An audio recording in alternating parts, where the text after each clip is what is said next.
it's become very fashionable nowadays to give big numbers, big projections. If Tamil Nadu wants 1 trillion, UP also wants 1 trillion economy by 2029, and then Centre also wants to reach some 5 trillion. Historical Tamil Nadu has been having this broad-based manufacturing. The current way of manufacturing, I must say, is in a technical term, which is called something called employment elasticity of the manufacturing that we get now. But then they are having a separate budget on agriculture. If your question is should they actually have it, I think there are cultural reasons. You think Tamils have got a lot of opportunity to actually, sort of maneuver? They get to learn a third language because India is seen as a huge market after China.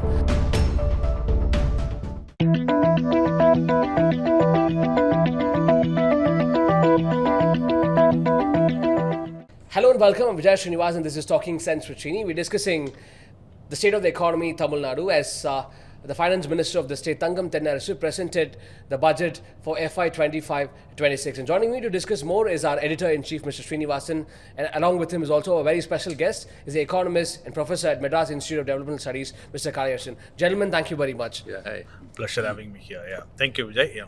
Let me begin with you, sir. And Tamil Nadu has set an ambitious target of reaching $1 trillion by 2030. The state says it is expected to grow at 8% plus, and the economy is currently around $310 billion. So you think the current growth rate is certainly enough to reach the target? Yeah, Vijay, it's become very fashionable nowadays to give big numbers, big projections. If Tamil Nadu wants 1 trillion, UP also wants 1 trillion economy by 2029, and then Centre also wants to reach some 5 trillion. So it's become pretty fashionable. I think if you really look at the ground situation, what's actually happening to the economy, it's really a very far-fetched number. But it allures people, it becomes a political point. That's why I think politicians use these numbers. I think I would better go to Kalaiyarasan to discuss it, how many years it will take and how much of growth rate they have to do to achieve this. Yeah, as you rightly mentioned, this is about being ambitious. Obviously, it also has a political resonance. So across India, we see the different state governments coming up with numbers. But if you just follow the India Tamil Nadu numbers, it's today. What's number today? It's 3.1 size of our economy. $310 billion. $310 billion. So what's our growth rate today? Is 8%? 8% plus. So let's assume that how many years left for 2030 to 5 years left. So if you achieve having multiplying 300 billion size of the economy into 1 trillion, you need to almost more than thrice, which requires a growth rate from 8% to almost 26% if you take the common growth rate. Is it feasible? That's is right, a absolutely. question. And the second, assuming let's keep the growth rate intact and keep the size, the given size is 300 billion and our growth rate is 8%. How many years is required to reach 1 trillion, which roughly would, if you do the basic math, would be roughly of 15 years. So I don't think it's it's definitely good to have this ambitious target, but it's practically how much is realizable is the question. Yeah, possibly that you aim for the sky, at least when you fall on the rooftop. Okay. The next question is the economic survey. What is emphasizing on the demographic dividend? The whole of almost all economists are talking about the demographic dividend that India should certainly be tapping onto, and so is the economic survey here in the state as well. If we really take a closer look, we observe that the fertility rates are declining, and the state's population is also aging faster. Right? There's also comparison with the Japanese economy with that of Tamil Nadu. There, could this be a challenge? No. See, I think I'll answer this question little more different. In the sense, obviously, this TFR, Tamil Nadu TFR has been declining for a long time for its own factors. It's all its own policy, and there are a range of variables. It's not just Tamil Nadu. Kerala has been in fact, pioneer in reducing, and Tamil Nadu following that trend. So the question is, which is in a way, it's a case across the world. In fact, when the per capita income raises, and your TFR is bound to fall. That's right. Yeah. Across the world, if you see, and only different here is we have been having this less than displacement. Replacement rate is 2%. We are going long time has been. Therefore, your population would shrink. The question is how much really that matters to the economy is a question that I think we need to think a little more in detail as to why I say this. Is it even? It's again what is the mechanism through which that declining trend should impact population trend should impact your workforce? It's about the labor component of your GDP. So the question is here again, is it that labor is the main constraint that are limiting our growth today? I would say again, yes and no, there too. In the sense, obviously, you have a substantial workforce, quality workforce, educated workforce. You know, what's the trend of Tamil Nadu? Education trend. HGR is how much is education enrollment in Tamil Nadu? It is roughly 50%, 47, 49%. Yeah. So, which is one of the highest in the country. And That's right, yeah. then that is where your growth, I would say, you know, use that more. I would say it's a virtuous path. You know, higher growth, you know, better, you know, productivity and higher growth, better wages, better standard of living. I would think in that way of our growth. I won't say it's really a binding constraint in immediate. Maybe we don't know how many years it will take, you know, of that getting translated to as a binding constraint to the growth. As of now, I would not think it's a binding constraint. So you had written a long form opinion piece on the Federal as well on this. You think it's a concern because MK Stalin calls for more babies now. Well, I think that's a really a wrong advice. India is one big nation, and there are parts of it where the growth rate is not as much as Tamil Nadu is. And obviously, the thing which will take place is migration, and it's a economic phenomena. It should be considered as such. Also, a social phenomena. So, what should a state like Tamil Nadu do? It should facilitate. It should help guest workers who are coming here, provide their children also adequate education. Yeah. And for that, centrally sponsored scheme should also come in aid. And one of our reporters, in fact, pointed out that if the 3-language formula is to be seriously implemented in Tamil Nadu, it will affect a lot of migrant children. So that's a point of concern. So socially, you have to create a base also. Economy is one thing, but you also need that. But the other factor is the wage. If the wages are high here because of, kind of manpower getting more and more, kind of getting upgraded. But that's another question to be addressed by the companies. But then again, there will be equilibrium which it will find on its own. So I think it's a much more nuanced than straight away saying whether we'll win or lose. That's right, okay. I want to keep the focus on manufacturing for a bit. So, economists, including Mr. Arvind Subramanian, who's also part of the Economic Advisory Council here in Tamil Nadu, has long hailed Tamil Nadu's, success in manufacturing. He says the other states should also be replicating this model. What do you think sets Tamil Nadu apart in terms of manufacturing? Because, despite its high wages, and the state has been able to do something better in terms of labor-intensive sectors.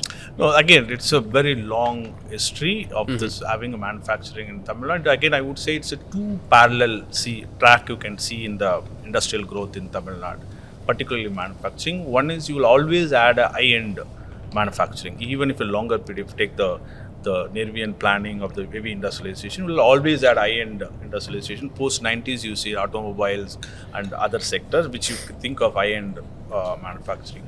But the beauty of Tamil Nadu is also lies in the fact that it is also a state which has been having a much relatively better imprint in the MSME and the small scale and labor-intensive industries. So this track has been I would say is the track which has been able to push the Tamil Nadu economy in much more higher plane in terms of wages, in terms of employment elasticity, in terms of share in total GVA, or whichever measure that you think, all of these indicators, why it has been able to do it, because it has been able to simultaneously intervene in the both high-end manufacturing, also even services to some extent, also in the labor-intensive MSMEs like textile.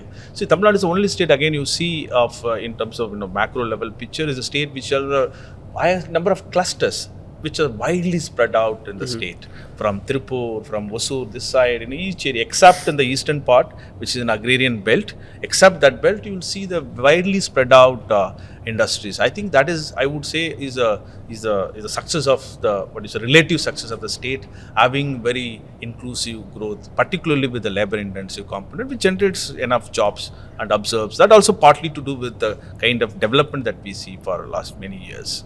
Okay, an extension of this to you, sir.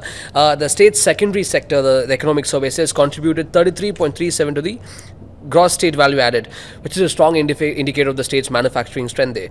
I think to generate, further employment opportunity, the economic survey says you need to improve this percentage, right? I mean, what can Tamil Nadu actually do to build on this success?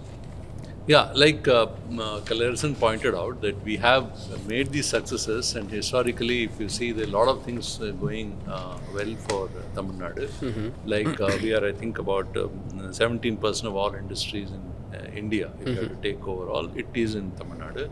16% of force is in Tamil Nadu. But the real thing to look at, I think the kind of indication he is also giving is that look at the kind of growth at ours, how we grew last few years and how we are growing now. I think that's a very crucial factor. That's right. Again, women workforce. Tamil Nadu is one of the best in terms of, I think about 41% of the All India workforce of women are in Tamil Nadu, which is an amazing number. And also you have very good news coming out, the electronics, because the IT revolution of 2000, subsequently now they are being called as GCCs. That's right. So that's again growing here. But again, if you had to compare with Karnataka, may not. That's it. We are number 3. Number 3 we are. But again, that's the sector growing. And then we had a very initial lot of good success in PLI. We had a good success. Electronics in component manufacturers. So all the top companies, whether it's Apple, whether it's Samsung. That's right. And I think even Google. Phone manufacturing, I think a large exporter. Electronics, even shoe, non-leather, footwear. So they have added also, I think, pharma components. That's right. All those things. Also, again, medical instruments. All these things they are doing well. But then the real question is that, of course, how are they going to sustain this growth rate? Because having achieved this, what are you going to be the next step to sustain this kind of rate? I think that's a crucial question. And for that, you need to have more people coming into the workforce, better skilled persons, which is an area which they need to be considering. Because one factor which industry constantly complains is that yes, you have enough graduates, how many of them are employable? That's my next question there. So I'm going to take it to the Economist there. Tamil Nadu keeps boasting about its, gross enrollment ratio for higher education, 47%. Quite impressive there. But if you really look at the numbers and talk to people on the ground, you see a lot of engineering graduates coming in, but they also get into, they're almost unemployable and they do the gig work. Yeah. Like, the Uber drivers, the Swiggy, guys and all this. So, why is it happening? What's going wrong? So, I think it's two components to it. As Mr. Srinivasan mentioned, one is, definitely our growth has been employment elasticity is much higher. As you mentioned, we should actually be very absolutely clear. Still our levels in terms of, you compared to the major states of the manufacturing, it stops in terms of number of factories, even the number of people engaged, directly engaged. There's a term which uses annual survey of industry, total number of person engaged in industries. You see the percentage which is much higher. There is no doubt about it. But the only question is that enough to observe people who are educated now, which is the question, which is what is it? 48% of our youth, particularly age of 18 to 23, are having a degree. So what are you going to do with that? Will they be able to get a job in a sector or with a decent wages? Is a question again which has two components. One is a question to ask, which is much, if you ask an HR manager of a company, manufacturing company or a service industry company, they would say, look, we have been getting graduates who are not employable enough. They don't have application skills. Most of the colleges that give them an engineering degree actually is not really having skills that required, or even the degree is a paper which does not reflect the skill content in the person. So that kind of, which is called supply side of the skill factor or the skill gap. But is it alone a reason that why this problem persists? I would say no, it's not. Definitely that is a partly of the educational reform or the learning outcome, which you also see the government of Tamil Nadu has been putting effort in through via what it's called skill development corporation. A lot of efforts is being made. But my question is that alone will resolve the problem, which is the supply side? I would say no. It is also partly the problem of the demand. What I mean by the demand here? The demand I mean here is, as Srinivasan mentioned, you also mentioned, historical Tamil Nadu has been having this broad-based manufacturing. The current way of manufacturing, I must say, this is a technical term, which is called something called employment elasticity of the manufacturing that we get now. Take the Foxconn or the high-end now manufacturing, which also has a large service component to it. The work growth, maybe the employment generated per unit of growth in this sector is relatively lesser than the per unit of growth per unit of growth employment generated in the MSME or the low end industries. So that gap is the problem, because the guys who get educated may not be willing to go to the jobs in the low end thing. They want to get into the high end. So you need to either have more investment in this sector, therefore it generates jobs, or you need to create a situation where the capital is not subsidized, or the such a level that maintain a certain degree of employment elasticity in the new sector, such that you also have a demand for the people who are educated who come out from. But see, this is very important. The state like Tamil Nadu. Why I say very important? Tamil Nadu is a state of aspiration. So many of these guys who actually go into this, who qualify this, say, of the GER, which is a grad enrollment ratio in higher education, first generation. They would have sold their land, they would have come this and that. With a lot of struggles, they entered in the education. With a lot of dreams, they come out. And that dreams to be realized, we need to really, one level, definitely strengthen the educational institutions, such that education is to really impart the skills required in the industry. Second, you also definitely put an effort with the private, when you invite the private investor, some kind of binding constraint with them, or some kind of understanding with them that per unit of investment has to generate X number of jobs. Okay. It has to be part of the deal. So therefore, you can actually resolve this issue at the both end. On the demand side as well as on the supply side. So I just want to add a question here. Is it unique situation which India is facing, where I think as economists normally point out, that it is better that people graduate out of agriculture and go to manufacturing. But here you're making a distinction. Within manufacturing, there's a manufacturing which is purely more manpower intensive. The other one is manufacturing plus services, which is slightly more sophisticated. So what stage Tamil Nadu is in this transition? Is it happening right? Very interesting question, Mr. Srinivasan. I think I must say there is a global trend which you call as a servicitization of manufacturing. Okay. What I mean is, earlier the component or the production that would technically fall under in measurement as a manufacturing, large component goes to now in the category of services, which is take a car company. In the car, technically car production is a manufacturing,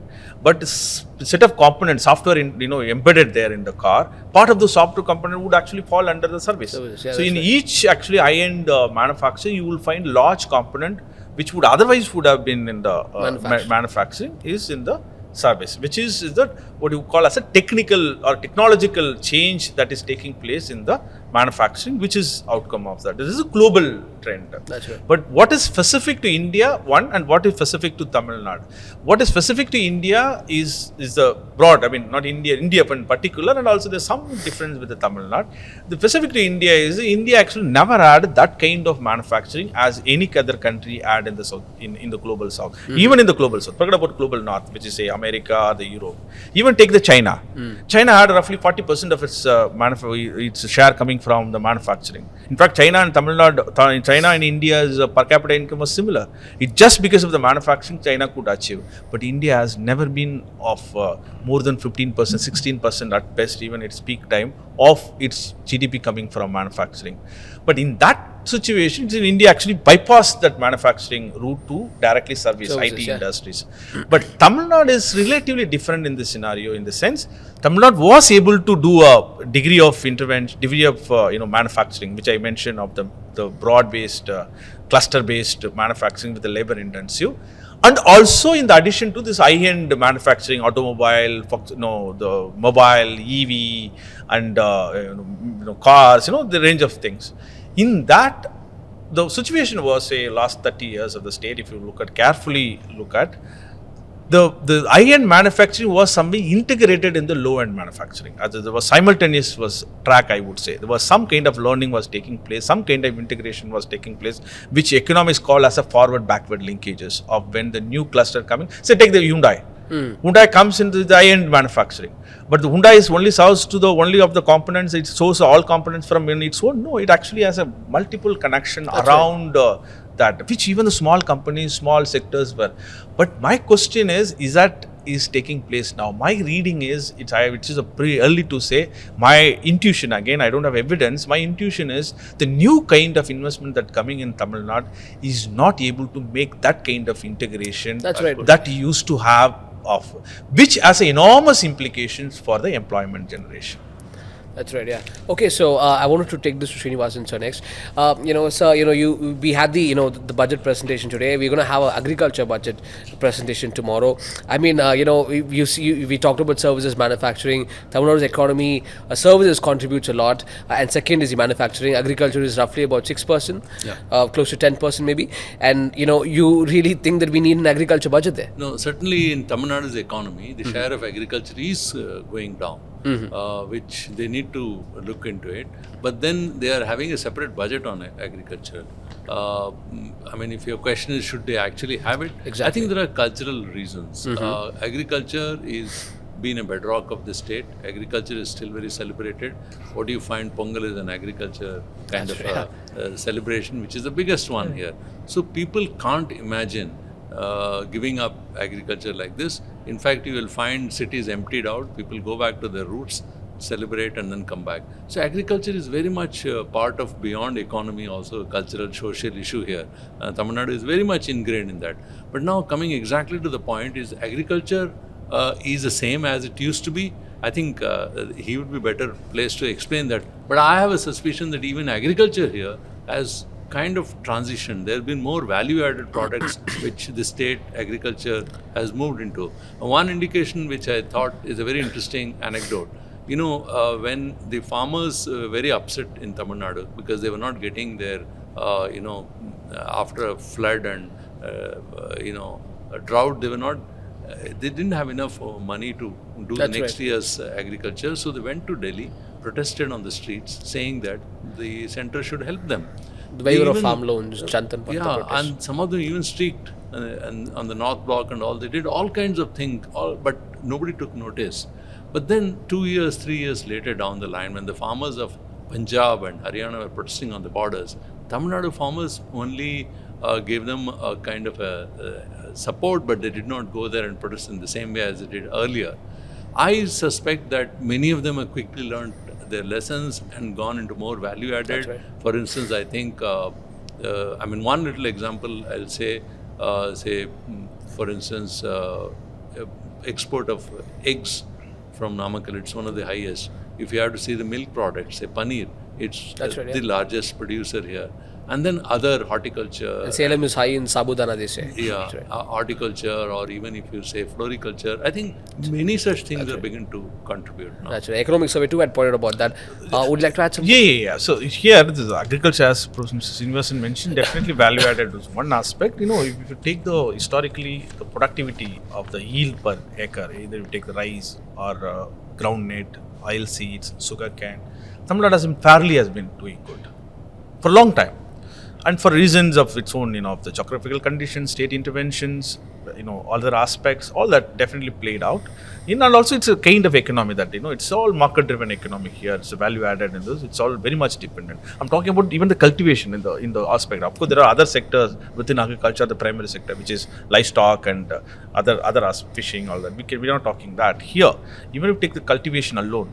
But recent time, there's been a challenge, which I think the state intervention is very much required. I think kind of intervention also qualitatively has to be different. What are those? I think is the following. Now you see, the state has been witnessing successive of a flood, consequent years of seas of flood so which has implications of productivity. Of my reading is because if you look at the numbers for the recent time, for few years there is a continuous decline of the productivity in most of these indicators.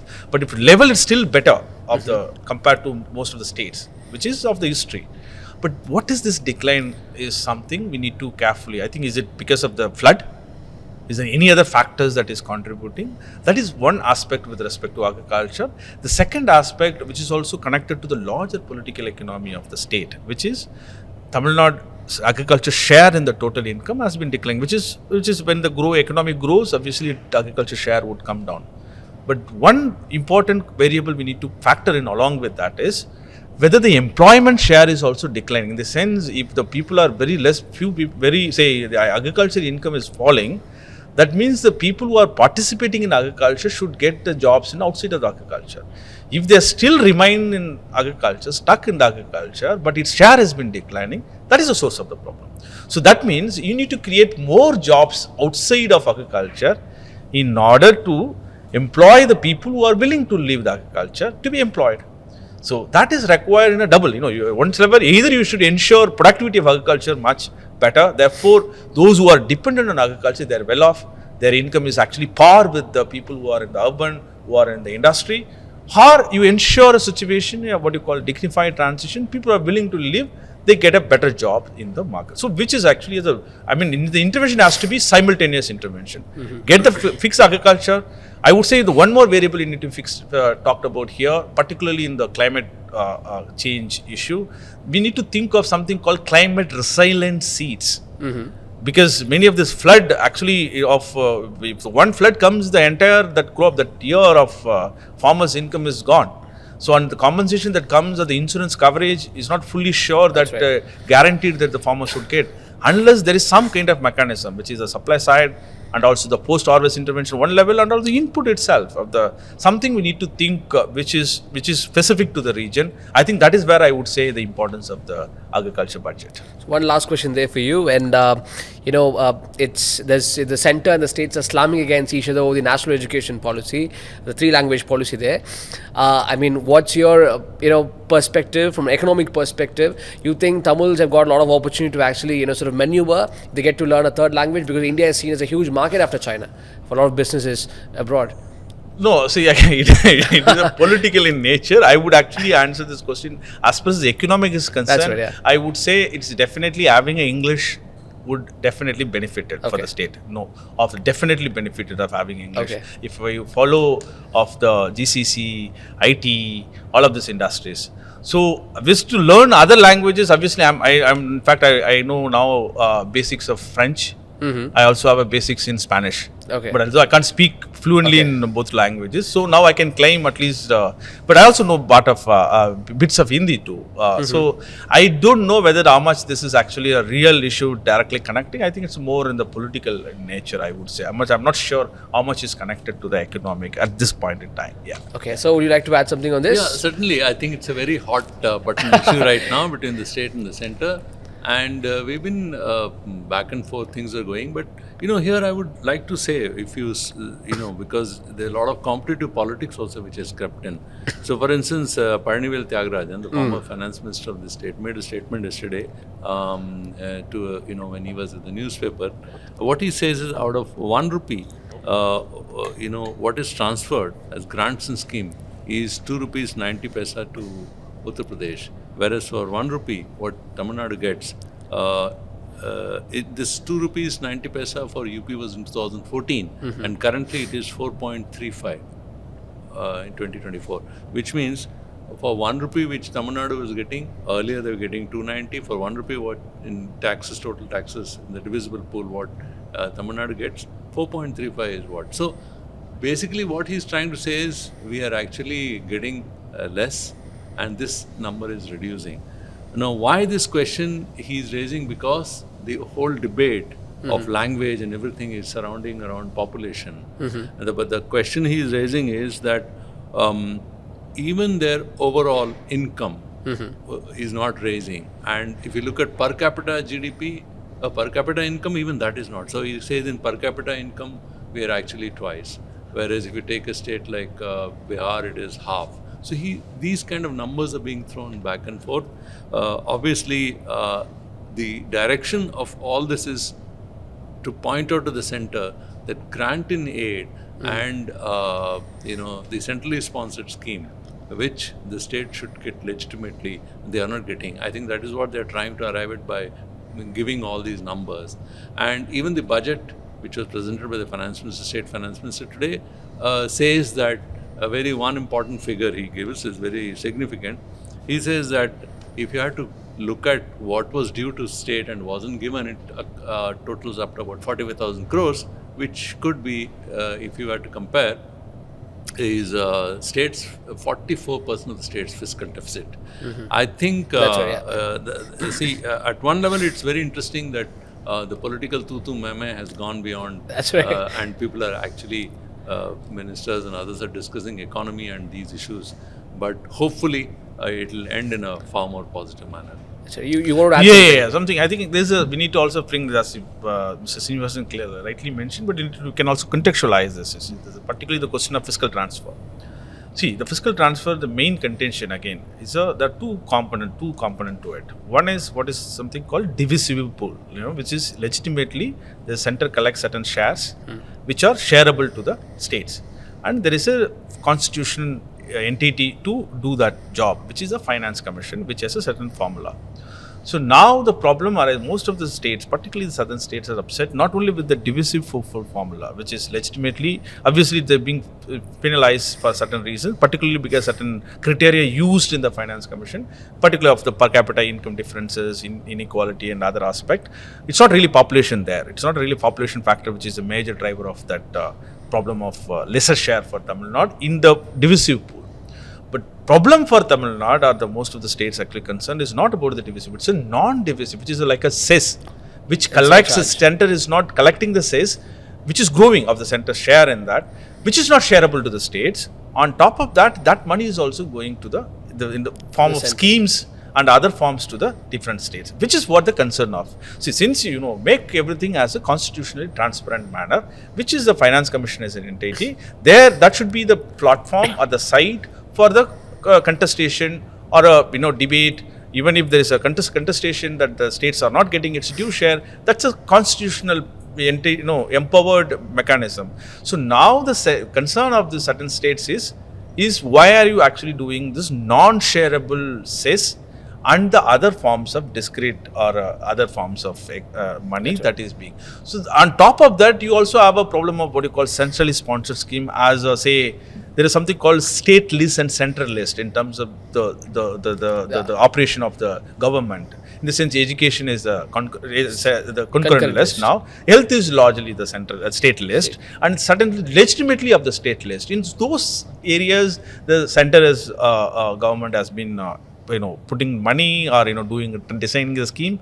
Which state believes this is an encroachment of the territory state-wise? That is actually the source of consultation. I would not think it is a contestation largely just because of the constitutional body. There are problems which can be contested. I think the problem lies in the much more other aspects, broader aspects.